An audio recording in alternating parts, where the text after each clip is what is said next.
Gates teaching skills academy, এই BTS academy history online চ্যানেলে আমি আবার সকলকে স্বাগত জানাই।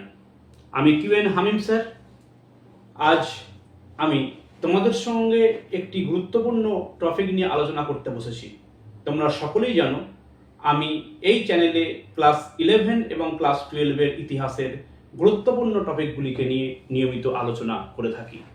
আজ আমি তোমাদের সামনে আলোচনা করিব ক্লাস 11-এর তৃতীয় অধ্যায়ের একটি গুরুত্বপূর্ণ টপিক নিয়ে। সেটি হলো গ্রিক পলিশ কাকে বলে এবং গ্রিক পলিশের বৈশিষ্ট্য কী ছিল। তোমরা অবশ্যই শেষ পর্যন্ত ভিডিওটি দেখো এবং অবশ্যই যদি তোমরা শেষ পর্যন্ত দেখো এ সম্পর্কে একটি স্পষ্ট ধারণা লাভ করবে আশা করি। আমি সরাসরি আলোচনায় আসছি। দেখো, গ্রিক পলিশ বলতে কি বোঝো এ সম্পর্কে যদি আমরা আলোচনা করি, আমাদের প্রথমেই মনে রাখতে হবে যে প্রাচীন ইউরোপের একটি গুরুত্বপূর্ণ সভ্যতা ছিল গ্রিক সভ্যতা। যে সময়কালে গ্রিকের যে রাষ্ট্র ব্যবস্থা সে সম্পর্কে বলা হচ্ছে যে প্রাচীনকালে গ্রিক কতকগুলি ছোট ছোট ক্ষুদ্র ক্ষুদ্র রাষ্ট্রে বিভক্ত ছিল, যেগুলিকে বলা হতো সিটি স্টেট বা নগর রাষ্ট্র। গ্রিক ভাষায় যেগুলিকে পলিশ বলা হতো। আজ আমি সে সম্পর্কে আলোকপাত করতে চলেছি। প্রথমেই দেখব গ্রিক পলিশ কি। গ্রিসের ধ্রুপদী যুগে খ্রিস্টপূর্ব 5ম থেকে 4র্থ খ্রিস্টপূর্বাব্দ পর্যন্ত সময়কালে ক্ষুদ্র ক্ষুদ্র রাষ্ট্রের উদ্ভব ঘটে। এই ক্ষুদ্র ক্ষুদ্র রাষ্ট্রগুলিকে গ্রিক ভাষায় পলিশ বলা হয়।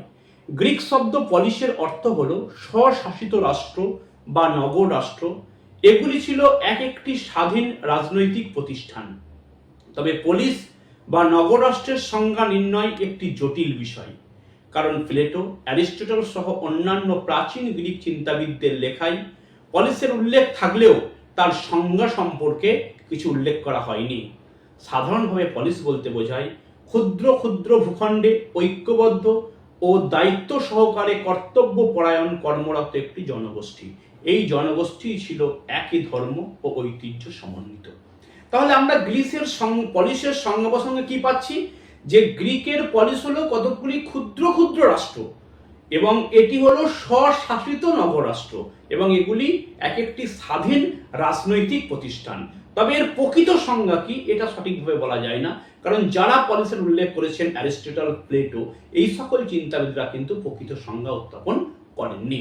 তবে আমাদের যেটুকু মনে রাখতে হবে যে ক্ষুদ্র ক্ষুদ্র এলাকাকে নিয়ে দায়িত্ব সহকারে বেশ কিছু মানুষ স্বাধীনভাবে শাসন ক্ষমতা পরিচালনা করত, এগুলিকেই বলা হতো গ্রিক পলিশ। এরপর আমি আলোকপাত করব এই গ্রিক পলিশের বৈশিষ্ট্য সমূহ সম্পর্কে।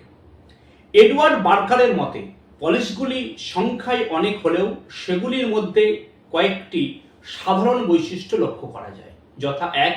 ক্ষুদ্রত্ব ও অখণ্ডতা।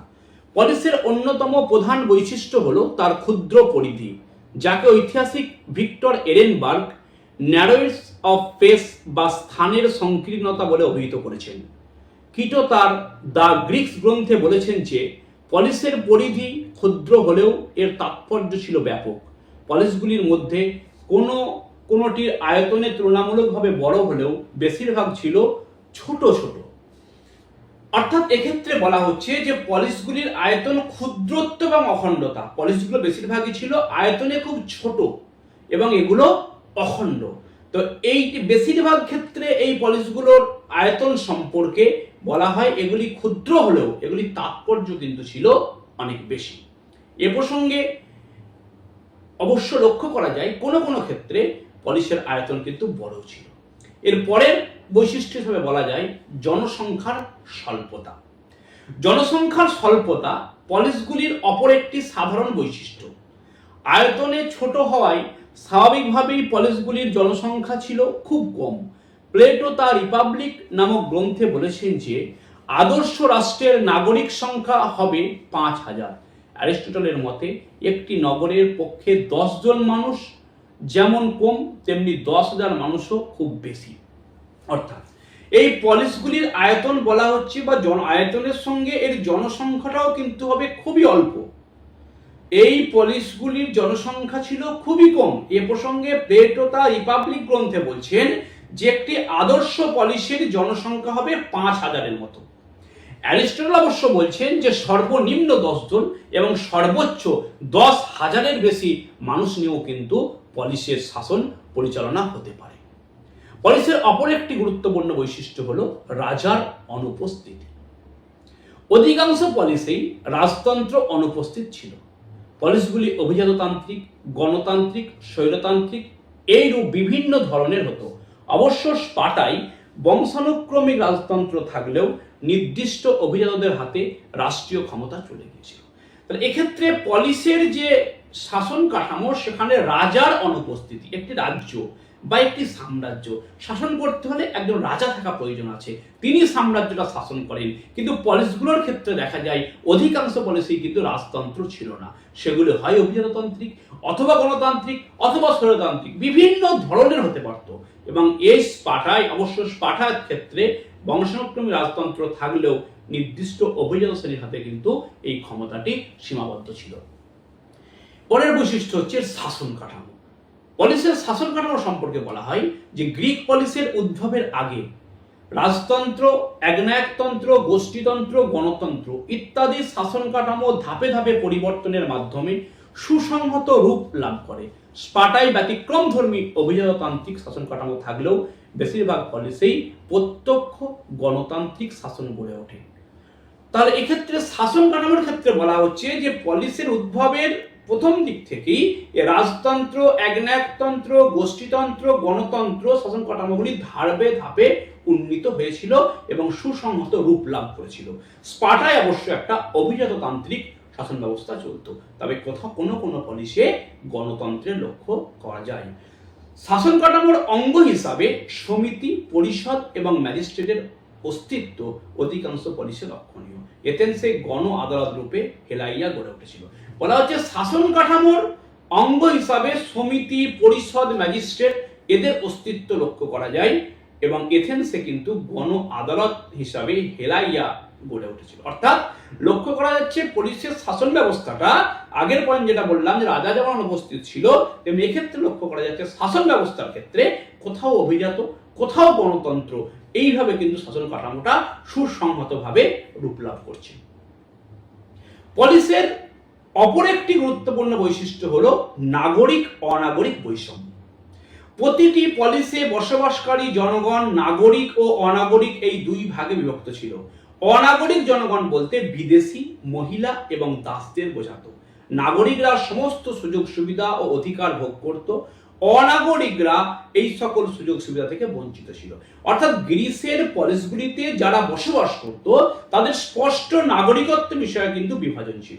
এক শ্রেণীর জনগণের নাগরিকত্ব ছিল যারা ছিল পুরুষ মানুষ এবং সেখানকার স্থায়ী বাসিন্দা, তাদের নাগরিকত্ব ছিল। আর এক শ্রেণীর জনগণের কিন্তু নাগরিকত্ব ছিল না, তাদেরকে বলা হতো অনাগরিক। এতে ক্ষেত্রে যারা বিদেশি বসবাস করত, যারা নারী ছিল এবং যারা দাস, এদের কারো কিন্তু সেক্ষেত্রে নাগরিকত্ব দেওয়া হয়নি। কৃতদাস এবং মহিলাদের প্রসঙ্গে যেটা বলা হয় আরেকটি পয়েন্টে, যে বিদেশি ছাড়াও বিভিন্ন পলিসে অসংখ্য কৃতদাস এবং মহিলা বসবাস করত, যারা নাগরিক হিসাবে স্বীকৃতি ছিল না। কৃতদাসরা এথেন্সে থিটিস এবং স্পার্টায় হেলট নামে পরিচিত ছিল। স্বাভাবিকভাবেই তাদেরকেও নাগরিক অধিকার দেওয়া হয়নি। ধনীরা কৃতদাসদের নিজেদের বিভিন্ন কাজে নিয়োগ করতে, ভাড়া খাটাতে, বিক্রি করতে, এমনকি হত্যা করতেও পারত। অর্থাৎ গ্রিসে শুধুমাত্র বিদেশিদের নাগরিক অধিকার ছিল তাই নয়, যে সকল নারী এবং কৃতদাস ছিল তাদেরও কিন্তু নাগরিক অধিকার ছিল না। অনেক ক্ষেত্রে বলা হচ্ছে এই দাসেদের উপর এমনই ক্ষমতা গ্রিকবাসীর, পলিসবাসীর ছিল যে তারা ইচ্ছা মতো তাদেরকে কাজে লাগাতে পারত, ইচ্ছা মতো বিক্রয় করতে পারত, ইচ্ছা মতো হত্যা করতে পারত। অর্থাৎ যে কোনো পশু বা জন্তু জানোয়ারের মতো কৃতদাসদেরকে তারা ব্যবহার করতে পারত। অবশ্যই এথেন্সে এবং স্পার্টার ক্ষেত্রে এথেন্সে এদেরকে বলা হতো থিটিস কৃতদাসদেরকে, আর স্পার্টায় কৃতদাসদেরকে বলা হতো হেলট। এইভাবে কৃতদাসদের জীবন তাদের একটা সম্পত্তি হিসাবে সেই সময়কালে কিন্তু বিবেচিত হতো।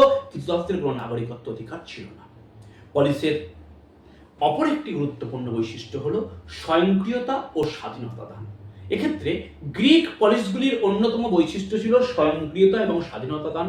শুধুমাত্র সরকারি ব্যবস্থা হিসাবে নয়, পলিস ছিল একটি সংঘের মতো, রাজনৈতিক ও সামাজিক দিক থেকেও ক্রিয়। এই ব্যবস্থা নাগরিকদের লোকালয়ের সর্বত্র অবাধ আলোচনা ও পরামর্শের সুযোগ ও স্বাধীনতা প্রদান করেছিল। অর্থাৎ গ্রিক পলিসের একটি অন্যতম বৈশিষ্ট্য বলা হচ্ছে স্বয়ংক্রিয় এবং স্বাধীনতা দান। প্রতিটা পলিস ছিল স্বয়ংক্রিয় এবং তারা স্বাধীনতা লাভ করেছিল। শুধুমাত্র সরকারি ব্যবস্থা হিসাবে নয়, প্রতিটি পলিস কিন্তু একটি সংঘের মতো কাজ করত। তারা রাজনৈতিক এবং সামাজিক দিক থেকেও পলিসগুলি ছিল স্বয়ংক্রিয় এবং নাগরিকদের লোকালয়ের সর্বত্র তারা অবাধে আর বিভিন্ন বিষয়ে আলোচনা করতে পারত, পরামর্শ দান করতে পারত এবং স্বাধীনতা ভোগ করত। অর্থাৎ প্রতিটি পলিসের নাগরিকরা কিন্তু অবাধ স্বাধীনতা ভোগ করত।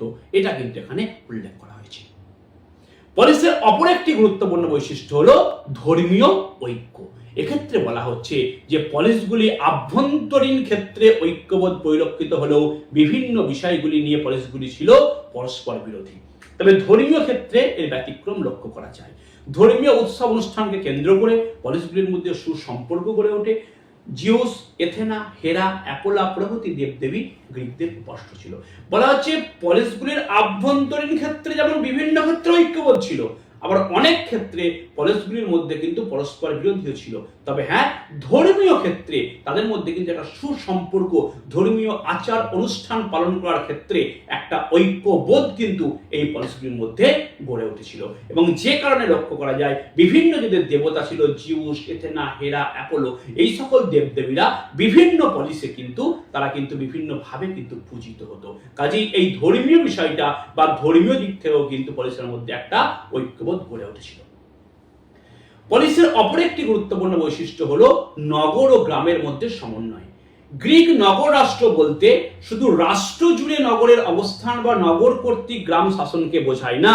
প্রাচীন গ্রিসে যেমন এথেন্সের মতো উন্নত নগররাষ্ট্র ছিল, তেমনি অনেক নগররাষ্ট্র ছিল যা আদৌ নগর ছিল না। মানে নগর রাষ্ট্র মানে যে সবগুলি যে নগর তা কিন্তু নয়। পলিস বা সিটি স্টেট বা নগর রাষ্ট্র বলা হচ্ছে সব কিন্তু নগর তা নয়। নগর এবং গ্রামের মধ্যে একটা সমন্বয় লক্ষ্য করা যায়। অনেক ক্ষেত্রে পলিসের শাসন বলতে গ্রাম শাসনকে বোঝায় না, কিন্তু প্রাচীন গ্রিসে এথেন্সের মতো যেমন উন্নত নগর রাষ্ট্র ছিল, তেমনি অনেক নগর রাষ্ট্র ছিল যারা কিন্তু গ্রাম ছিল, আদৌ তারা নগর ছিল না। এই পলিসের অপর একটি বৈশিষ্ট্য হলো অর্থনৈতিক বৈষম্য। এক্ষেত্রে গ্রিসের বিভিন্ন নগর রাষ্ট্র মধ্যে অর্থনৈতিক বৈষম্য ছিল।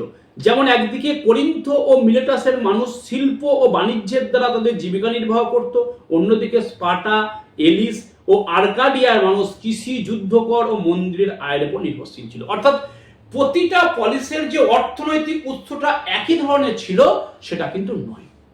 কোনো কোনো ক্ষেত্রে লক্ষ্য করা যায়, যেমন করিন্থ, মিলেটাসের মতো যে এই পলিসগুলো ছিল তারা কিন্তু শিল্প এবং বাণিজ্যের উপর নির্ভরশীল ছিল। অপরদিকে স্পার্টা, এলিস, আর্কাডিয়া এই ধরনের যে পলিসগুলি ছিল তারা কিন্তু মূলত নির্ভরশীল ছিল কৃষির উপর, বিভিন্ন যুদ্ধ করে যে কর লাভ করতো, যুদ্ধ কর, বিভিন্ন মন্দির থেকে যায় হতো তার উপরে। অর্থাৎ অর্থনৈতিক ক্ষেত্রেও কিন্তু পলিসগুলোর মধ্যে কিন্তু একটা বৈষম্য লক্ষ্য করা গিয়েছিল। পলিসের অপর একটি গুরুত্বপূর্ণ বৈশিষ্ট্য হলো যে প্রশাসনে জনগণের অংশগ্রহণ। গ্রিক পলিসগুলিতে নাগরিকরা শাসন পরিচালনায় প্রত্যক্ষভাবে অংশ নিতে পারত। অ্যারিস্টটল তার পলিটিক্স গ্রন্থে বলেছেন যে পলিসের আয়তন এমন ক্ষুদ্র হওয়া উচিত যাতে সেখানকার প্রতিটি নাগরিকের মধ্যে প্রত্যক্ষ পরিচয় থাকে। তাহলে এই পলিসগুলির একটি গুরুত্বপূর্ণ বৈশিষ্ট্য হলো যে প্রশাসন পরিচালনা করার ক্ষেত্রে না প্রতিটা নাগরিক প্রত্যক্ষভাবে অংশ নিতে পারত। অর্থাৎ বিভিন্ন একটা এলাকায় তারা বসে গেল সবাই মিলে একটা বড় এলাকায়, সেখানে জমায়েত হয়ে তারা রাষ্ট্রের সংক্রান্ত বিষয়ে তারা সিদ্ধান্ত নিল। এই কারণে অ্যারিস্টটল তার পলিটিক্স গ্রন্থে বলেছেন যে পলিসের জনসংখ্যা এমন হওয়া উচিত, তার আয়তনটা এমন এবং জনসংখ্যাটা এমন হওয়া উচিত যে সবাই একসঙ্গে মিলিত হয়ে যাতে বিভিন্ন সিদ্ধান্ত নিতে পারে এবং প্রত্যেকের সঙ্গে প্রত্যেকের যেন প্রত্যক্ষ পরিচয় থাকে, এটা কিন্তু উল্লেখ করেছেন অ্যারিস্টটল তার পলিটিক্স গ্রন্থে। অর্থাৎ এক্ষেত্রে লক্ষ্য করা যাচ্ছে যে পলিসের আয়তনের সঙ্গে জনসংখ্যা যদি কম হয় তাহলে শাসন ক্ষেত্রে জনগণ কিন্তু প্রত্যক্ষভাবে অংশগ্রহণ করতে পারবে। পলিসের আরেকটি গুরুত্বপূর্ণ বৈশিষ্ট্য হলো স্বতন্ত্র। গ্রিসের প্রতিটি পলিস একে অপরের থেকে স্বতন্ত্র ছিল। প্রতিটি পলিসের নিজস্ব সরকার, সেনাবাহিনী, ক্যালেন্ডার থাকতো। পলিসগুলির প্রতিটির পৃথক মুদ্রা ব্যবস্থা এবং মানচিত্র ছিল বলে অনুমান করা হয়। কোনো কোনো ক্ষেত্রে পলিসগুলির পূজা পদ্ধতিও পৃথক ছিল। অর্থাৎ এই যে পলিসগুলি গড়ে উঠেছিল প্রত্যেকে একই কাঠামোর মধ্যে, একই এলাকার মধ্যে গড়ে উঠলেও এদের মধ্যে কিন্তু স্বতন্ত্রতা ছিল, পার্থক্য ছিল। তাদের নিজস্ব সরকার যেমন ছিল, নিজস্ব সেনাবাহিনী ছিল, এমনকি প্রতিটি পলিসের জন্য আলাদা আলাদা বার্ষিক ক্যালেন্ডারও ছিল। পলিসগুলির প্রতিটি পৃথক মুদ্রা ব্যবস্থা ছিল, পৃথক মানচিত্র ছিল বলে অনুমান করা হয়। আবার কোনো কোনো জায়গায় বলা হয় পলিসগুলির পুজো পদ্ধতিও পৃথক ছিল। অর্থাৎ এই পলিসগুলির মধ্যে একই রকম বৈশিষ্ট্য লক্ষ্য করা গেলেও তাদের মধ্যে কিন্তু বিভিন্ন স্বতন্ত্রতা লক্ষ্য করা যায়।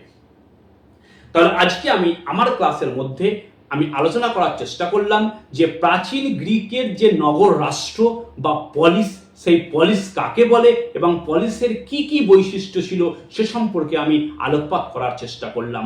আশা করি তোমরা ভিডিওটি শেষ পর্যন্ত দেখেছো এবং এ সম্পর্কে একটা তথ্য তোমরা লাভ করতে সম্ভবপর হয়েছো। একটা ধারণা তোমাদের মধ্যে জন্মে গেছে যে একটি সেই সময়কালে গ্রিসে যে পলিসগুলি গড়ে উঠেছিল তাদের বিভিন্ন বৈশিষ্ট্য কি ছিল। যাই হোক, তোমরা প্রতিনিয়ত আমার এই চ্যানেল ফলো করো এবং অবশ্যই ক্লাস 11 এবং ক্লাস 12-এর যে গুরুত্বপূর্ণ বিষয়গুলি আমি পড়াচ্ছি সে সম্পর্কে তোমরা ধারণা লাভ করো। আজ এ পর্যন্তই, দেখা হচ্ছে পরের ভিডিওতে ক্লাস 11-এর গুরুত্বপূর্ণ টপিক এই পলিসগুলির পতনের কারণ কি ছিল সেই সম্পর্কে আলোচনা নিয়ে।